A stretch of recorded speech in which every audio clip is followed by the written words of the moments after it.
Hello, this is a quick revision video on Leech's 6 politeness maxims. For anyone wondering, politeness maxims are essentially rules that have to be followed in conversations if one intends to be polite. These are often very useful to refer to when you're doing analysis of transcripts, so you might see that one of the people in the transcript has broken one of the maxims. You might say they've broken whichever maxim it is, and then do a bit of analysis for why they've broken it. It's important not to get mixed up between Leech's maxims and GRICE'S maxims. That's why I've put GRICE'S maxims in red. We're just going to look through them quickly, but a lot of people think these are outdated.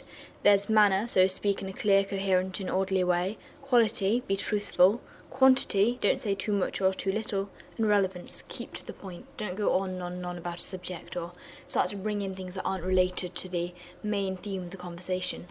The first of Leech's maxims is the agreement maxim, so essentially minimise disagreements and maximise agreements.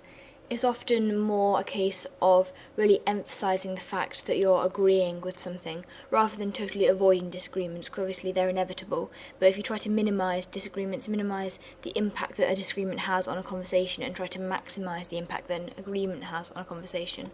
So, for example, people are often very enthusiastic when they agree about something, but when they disagree about something, they might leave it behind and not talk about it too much. The APPROBATION maxim: minimise expressions which dispraise people, maximise expressions which praise people. It's pretty obvious. If you are praising of people, they're going to feel good about themselves. So in conversations, you'll often see a lot of, "Oh, you're a genius, you look really nice today," but you won't see many people going, "Ooh, you look ugly," because people just don't do it. It's impolite. People often avoid dispraising people by maybe staying silent, not saying anything, or using euphemisms. So instead of saying, "that work is rubbish," you might say, "you've clearly put a lot of effort into that work." That way you've avoided dispraising them and you've also avoided dishonesty.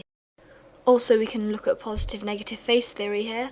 If you are being praiseful of someone, if you're giving them lots of praise, saying they're fabulous, they're brilliant, whatever, you are respecting their positive face, you're meeting their positive face needs. For those of you that don't know, positive face is basically to do with self-esteem. So obviously if you're being praiseful of someone, you're boosting their self-esteem.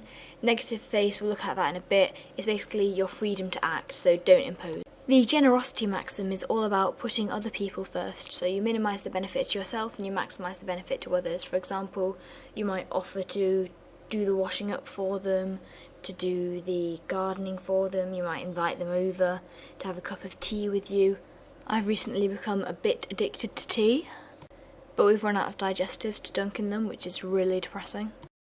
Moving on to the modesty maxim, often gets paired up with the approbation maxim, which we looked at earlier, because they're both about praise. This one, however, is about praise of self. It essentially says that you should minimise expressions of self-praise, so don't go around saying, "I am beautiful, I am fabulous," even if you know it's true, because it probably isn't, to be honest. If you're the kind of person that rushes around saying, "I'm fabulous," you're probably not. And you maximise expressions of self-dispraise, so you might say, "Oh, I'm so stupid," or "I know I failed that test." So if you see any of that in a transcript or a piece that you're looking at, you can think modesty maxim. The sympathy maxim: minimise antipathy for others. Pretty sure I pronounced that wrong. Antipathy. Antipathy. Ooh, I wonder how you say that. Antipathy. Antipathy. Google has all the answers. It essentially means not showing hostility or hate towards others. And then we've got maximise sympathy for others, so obviously show sympathy if other people are in a bad situation, you know. So say if someone's goldfish died, you might be like, "I was so sorry to hear about the passing of your goldfish." Basically, it's when people show that they understand the pain of others. The final maxim is tact, and doesn't this slide look so full? The tact maxim basically says minimise imposition. This is essentially adhering to someone's negative face needs. You'll often find people using some of the softer deontic modal verbs like "could I just," or "would it be possible," or "may I," because they're trying to not be too imposing. They're trying to offer people the choice. Obviously they don't actually want to give them a choice, but they want to seem as though they're giving a choice, so they're not imposing, if that makes any sense. So essentially the tact maxim is all about choice. Make sure you never force somebody to do something, and try not to disturb them too much, and if you are, be apologetic about it and stuff. Woo! We've come to the end of Leech's politeness maxims. It's quite important to remember that these maxims can vary from culture to culture. Hope this video helped. Have a lovely day. Goodbye!